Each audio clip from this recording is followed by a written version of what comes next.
Fancy saris కి కంచిపట్టు సారీస్ కి పెట్టింది పేరు పూర్ణిమ ప్రింట్స్ కేబిహెచ్పి అండ్ మాదాపూర్. నమస్తే రమ్మగారు. నమస్తే జయ. రమ్మగారు, జీవితంలో ఒక్కొక్కసారి సమతుల్యాన్ని కోల్పోతూ ఉంటామండి. ఏదో అలా వెళ్తూ ఉంటుంది, కానీ ఎందుకు వెళ్తుంది, ఏం జరుగుతుంది, సాఫీగానే వెళ్తుంది, కానీ ఏదో ఏదో కోల్పోయిన ఒక ఫీల్ ఉంటుంది. బ్యాలెన్స్ కోల్పోతాం. దీని గురించి మనం చాలాసార్లు మాట్లాడుకున్నాము. బట్ అది మాత్రం రెగ్యులర్గా జరుగుతూనే ఉంటుంది. అందరిలో ఉంటుందంటారా? ఇట్లా మనం చూసే దృష్టిని బట్టి ఉంటుందా? ప్రతి వాళ్ళకి వస్తుంది జయ. జీవితం విసుగు పుట్టడం, విరక్తి పుట్టడం, పిచ్చెక్కిపోవటం, పారిపోవాలనిపించడం, చేస్తున్నది వదిలేయాలనిపించడం, ఏం చేయాలో అర్థం కాకపోవటం, మనతో ఉన్న మనుషుల్ని భరించలేకపోవటం, వాళ్ళని వదిలి ఉండలేకపోవటం, వీళ్ళు కావాలి వీళ్ళతో ఉండలేము, బిజినెస్ లేదా ఉద్యోగము మనకు అవసరం చేయలేకపోతాము. ప్రతి వాళ్ళకి ఉంటుంది జయ ఇది. కొంతమందికి ఏంటంటే అనారోగ్య సమస్యలు ఉన్న వాళ్ళకి ఎక్కువగా వస్తుంటుంది. అవును, హెల్త్లో ఏదైనా డిస్టర్బెన్సెస్ ఉన్నాయనుకో ఇలా బ్యాలెన్స్ అవుట్ అయిపోతూ ఉంటారు. మనకి ఏంటంటే గరిమినాభి మనకి మధ్యలో కరెక్ట్గా ఉంటేనే మన నడక సజావుగా వెళ్తుంది. అది కాస్త అటు ఇటు అయిందనుకో తొట్టు పడతాం కదా, ఎవరైనా అంతే. అయితే దీన్ని మనం బ్యాలెన్స్ కోల్పోతున్నాము అనేది అర్థం కావాలి మొదట మనకి. దీనికి మనం ఏం చేస్తామంటే ఎప్పుడు ఇతరులని కారణంగా చూపిస్తాం. వీళ్ళు నన్ను విసిగిచ్చారు కాబట్టి నేను బ్యాలెన్స్ కోల్పోయి ఇట్లా మాట్లాడేసా, తూలునాడేస్తాం, మాట తొట్టు పడిపోతుంది, తూలిపోతాం, పక్కకి వెళ్ళిపోతాం, అక్కర్లేని మాటలు మాట్లాడతాం, చేయాల్సిన పని చెయ్యం, అనవసరమైనవి ఏవో చేస్తాం. దీనికి ఎప్పుడు కారణం ఎదుటి వాళ్ళుగానే ఉంటారు. నన్ను అడిగితే నేను నీ పేరు చెప్తాను, నిన్ను అడిగితే నువ్వు ఇంకోళ్ళ పేరు చెప్తావు. సాధారణంగా భర్తలు భార్యల పేర్లు చెప్తుంటారు. నీ వల్ల ఇట్లా కొట్టాడు అబ్బాయి, కొట్టాడు, ఎందుకు కొట్టావు అని అడిగితే కొట్టేలాగా చేసింది అంటాడు, అంత విసిగించేసింది అంటారు. నేను హ్యాండిల్ చేయలేకపోతున్నాను దీన్ని అనే విషయాన్ని అర్థం చేసుకోరు భార్యలు. అండ్ వాళ్ళు కూడా అంతే, మనుషులు అవతల వాళ్ళకి విరక్తి పుట్టిస్తారు. వాళ్ళు వీళ్ళని వదిలి ఇంకేదైనా వేరే ప్రయత్నం చేసే స్థితికి తెస్తారు. తనలో ఉన్న అసంతృప్తికి భర్త కారణంగా అతను సరిగ్గా చేయకపోవటమే కాదు, తనకి సాటిస్ఫాక్షన్ లేకపోవటం కూడా అనేది అర్థం చేసుకోరు. ప్రతి చోట జరుగుతుంది. మనం చేసే ప్రతి పొరపాటుకి, ప్రతి బ్యాలెన్స్డ్గా ప్రవర్తించడానికి అవతల వాళ్ళని కారణం చూపిస్తాం. కానీ మనం గ్రహించుకుంది ఏంటంటే బ్యాలెన్స్ బేసిక్గా మనకి లేదు, మన దగ్గరే ఉంది. ఆ మిస్టేక్ అనేది ఆలోచించాం. ప్రతి విషయంలో మనం ఇతరులనే కారణంగా చూపించడం ఒక ప్రాక్టీస్గా ఉంటుంది. నువ్వు ఇతరులను కారణం చూపిస్తున్నందుకు ఒళ్ళు మండుతుంది, ఏం కాదు, నేను సరిగానే ఉన్నాను అనిపిస్తుంది. మనకి మనం ఆలోచించుకోవాలి, అసలు నేను సరిగా ఉన్నానా? ఈ క్వశ్చన్ కనుక మనకి లోపల వస్తే బ్యాలెన్స్ అవుట్ అవ్వం. మనకి ఎంత విసుగు పుట్టించే దాని నుంచి అయినా సరే, చాలా విసుగు మనకి బిజినెస్ అంటే, కానీ అది మన జీవితానికి ఎంత అవసరమో చూసుకుని మన అవసరము మన విసుగు పైకి కింద రెండింటిని బ్యాలెన్స్ చేస్తాం. ఏ పని మనకి విసుగ్గా ఉందో దాన్ని ఎవరికైనా ఎండార్స్ చేసుకోవాలి. అది మనం చేయకుండా ఇంకొకటితో చేయించాలి. నీకు చేత కావాలి, అది చేత కావాలంటే ఫస్ట్ మనని మనం ప్రశ్నించుకోవాలి. ఒక్కోసారి మనకి ఇష్టం లేని పనులు చేయాల్సి వస్తాం, బలవంతంగా దిగుతాం అందులోకి. ప్రశ్నించుకోండి, నాకు అవసరమా ఇది? అవసరం లేదు అని అనిపిస్తే వదిలిపెట్టేయండి, ఇంకా బ్యాలెన్స్ అవుట్ అవ్వం. అవును, ఒక పెళ్లి చేసుకున్నాం, ఇప్పుడు పెళ్ళిని వదిలేయండి అని చెప్పట్లా నేను, నా నెక్స్ట్ పాయింట్ అది కాదు. వివాహం చేసుకున్నాం, అప్పుడే ఎందుకు ఆలోచించుకోం మనం? మనకు కావాల్సినవేవో కొన్ని పాయింట్లు ఉంటాయి. పెళ్ళిళ్ళల్లో అంతే కదా చేయ, ప్రేమ పెళ్ళిళ్ళు అంటే ఏదో డెస్పరేట్గా అయిపోయి చేసేసుకుంటాం. ఈ జనరల్గా అరేంజ్డ్ మ్యారేజెస్ అన్నీ కూడా ఓ లిస్ట్ ఉంటుంది మనకి. అవును, ఈ లిస్టుని మీట్ అయ్యే వాళ్ళని చూస్తాం. మన మన మన లిస్టు ఇది, అవతల వాళ్ళ మన రిక్వైర్మెంట్ అవతల వాళ్ళ వ్యవహారము మీట్ అయ్యిందో లేదో కనీసం 80% మ్యాచ్ అయితే తీసుకుంటాం. ఆ 20%ని చూసి చూడనట్టు వదిలేయాలి. నువ్వు ఒప్పుకుని కదా చేసుకున్నావు, అంతే కదా. ఖచ్చితంగా. ఇలా ఇలా ఆలోచించగలిగితే ఎవరికి వాళ్ళు ఇండివిజువల్స్ ఆలోచించుకోవాలి. ఇప్పుడు ఇదివరకు అట్లాగా ఇప్పుడు పెద్దవాళ్ళు కూర్చుని చెప్పేది, ఎవరైనా నలుగురు కూర్చుని మాట్లాడేది, నీ తప్పులు నీకు ఎత్తి చూపించేది ఆ రోజులు పోయినాయి కదా. పోయినాయి. పైగా నీ తప్పు నీది ఎత్తి చూపిస్తే భరించగలిగే రోజులు కూడా పోయినాయి. కాబట్టి నిన్ను నువ్వు తప్పు చేసుకో, నీ లోపల నువ్వు ఎలాంటి యుద్ధం చేసినా ఎవరికి ఎక్కలేదు. అవును. నీతో నువ్వు యుద్ధం చేసుకోవటమే. అల్టిమేట్ గా మనకి ఏం కావాలి జీవితంలో? చివరికి హాయిగా ఉండాలి. అంతే. ఈ హాయి కోసం నువ్వు ఏమేం చేస్తావు?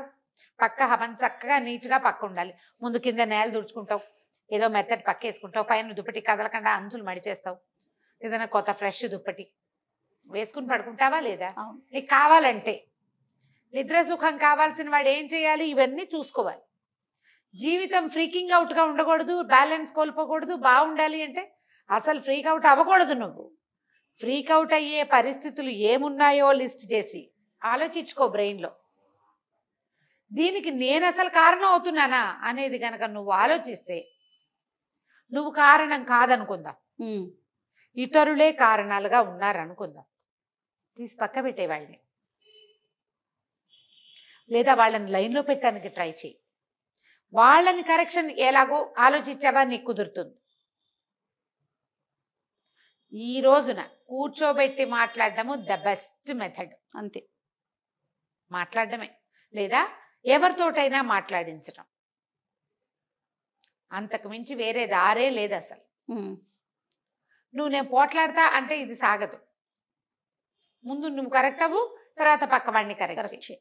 ఈ బ్యాలెన్స్ కోల్పోవటంలో వైవాహిక జీవితంలో కోల్పోతారు. పిల్లల పెంపకాలు, వ్యాపారాలు, ఉద్యోగాలు, మీటింగులు, సోషల్గా మన జనరల్ బిహేవియర్లో, అంటే చుట్టాలు పక్కాలు వీళ్ళతోటి కలవటంలో ప్రతి వాళ్ళకి ఎలా ఉంటుందంటే జయ, మనం ఏదో ఒక పని చేస్తాం. ఇప్పుడు ఎట్లా, నేనే బందర్ నుంచి హైదరాబాద్ వచ్చేసా, నా వరకు నాది నాకు కరెక్ట్, అంతే. పెళ్లి చేసుకుని వచ్చేస్తాం కదా, న్యాచురలే కదా, అవునా? మనము ఇంకొకళ్ళని ఎలా విమర్శిస్తామంటే, ఇలాగే పెళ్లి చేసుకుని ఎక్కడికో అమెరికా వెళ్ళిపోయిన వాళ్ళని విమర్శిస్తాం. నేను హైదరాబాద్ రావడానికి, వాళ్ళని అమెరికా వెళ్ళడానికి ఏం పెద్ద తేడా ఉంది? మీకు ఇక్కడ అనుకూలంగా ఉంది కాబట్టి ఇటు వచ్చావు, వాళ్ళు అక్కడ అనుకూలంగా ఉంది కాబట్టి అటు వెళ్ళారు. ప్రతి విషయం ఇలాగే ఉంటుంది. ఇంత మామూలు విషయం కూడా మనది, దానికి మనకు ఒక జస్టిఫికేషన్ ఖచ్చితంగా ఉంటుంది. ఎదుటివాడికి జస్టిఫికేషన్ ఉండదు అసలు మన చరిత్రలో. ఇవ్వం. వాడు జస్టిఫై చేసుకునే అవకాశం కూడా వాళ్ళకి ఇవ్వం. వాళ్ళవన్నీ తప్పులుగా తోస్తాయి.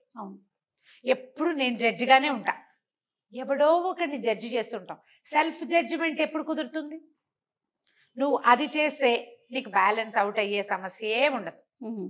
జీవితం మీకు విసుగు పుట్టించదు, విరక్తి పుట్టించద్దు, సరిగ్గా ఉంటుంది.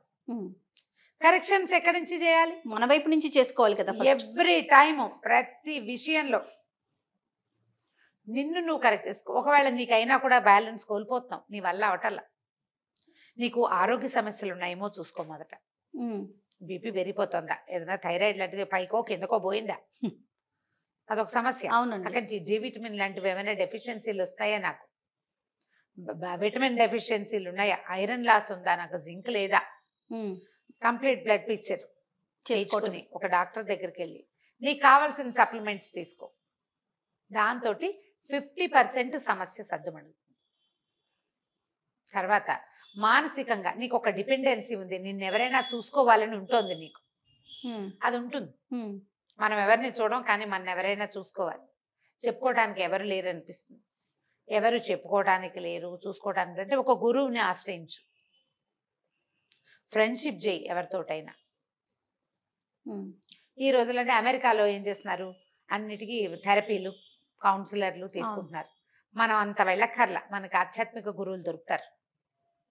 వాళ్ళ ఇంటికే వెళ్ళి వాళ్ళ కాళ్ళే పట్టుకుని వాళ్ళ ఇంట్లోనే మనం కూర్చోక్కర్లా, చక్కటి స్పీచెస్ విని.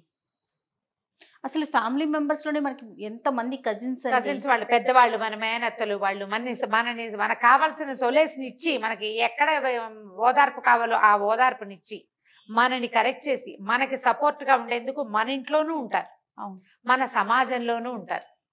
నువ్వు మళ్ళీ వాళ్ళ కాళ్ళు పట్టుకుని వాళ్ళకి పూజ చేసి, పాద పూజ చేసి నెత్తిన పెట్టుకోవడం కాదు. నీకు కావాల్సింది ఏదో వాళ్ళ దగ్గర నుంచి తీసుకునే ప్రాక్టీస్లోకి వెళ్ళి మంచి స్పీచెస్ వింటాం, అందులోనే ఉండిపోవద్దు. దాంట్లోంచి నీకు కావాల్సింది తీసుకో, అంతే. అంతే. ఇది కనుక సెట్ చేసుకున్నామా ఈ బ్యాలెన్స్ అవుట్ అయిపోతున్నాము అనే బాధ మనకు ఉండదు. పిల్లలు కూడా అంతే, మన మాట వింటలేదు, వీళ్ళు ఎవరి మాట వింటారో చూసి వాళ్ళతో చెప్పించటం. మనకు మంట రాకూడదు, నా పిల్లలు నా మాట వినకుండా వాళ్ళ మాట వింటున్నారు అని అనుకోకూడదు. అవునండి. మన పిల్లలు కొన్ని విషయాల్లోనే మన మాట వింటారు. వీడికి కావాల్సిన కీ ఏదో ఎవరి దగ్గర ఉంటుంది, దాన్ని కనిపెట్టి ఆ కీని అక్కడ సెట్ చేయించండి. ఆ సెట్టింగ్ మీరే కదా చేస్తారు. ఇలా సాటిస్ఫై అవ్వండి. మీ కీ ఎక్కడుందో కనిపెట్టుకోండి. మనకు ఒక కీ ఉంది ఖచ్చితంగా, ప్రతివాడికి ఉంటుంది కదా. ఆ కీ ఎక్కడుందో, మన బ్రెయిన్ తాళం, మన తాలూకు విసుగుకి తాళం, మన జీవితపు కీ ఎక్కడుందో తెలుసుకోండి. ఆ కీని తిప్పండి. ప్రతి ఇద్దరికి ఒక కీ ఉండాలని లేదు, ఒకే కీ ఉండాలని లేదు. కొంతమంది కలుస్తారు, అవి కూడా కొన్ని పాయింట్లే, అన్నీ కలవవు. ఓకే, కొన్ని కలుస్తాయి. ఎక్కడ కలుస్తాయో అక్కడ కలుస్తూ ఉండండి. పబ్లిక్ తోటి, సమాజం తోటి బాగుంటే బ్యాలెన్స్ తప్పం, మనం బాగానే ఉంటాం, ఇబ్బంది లేదు. నమస్తే అండి. నమస్తే.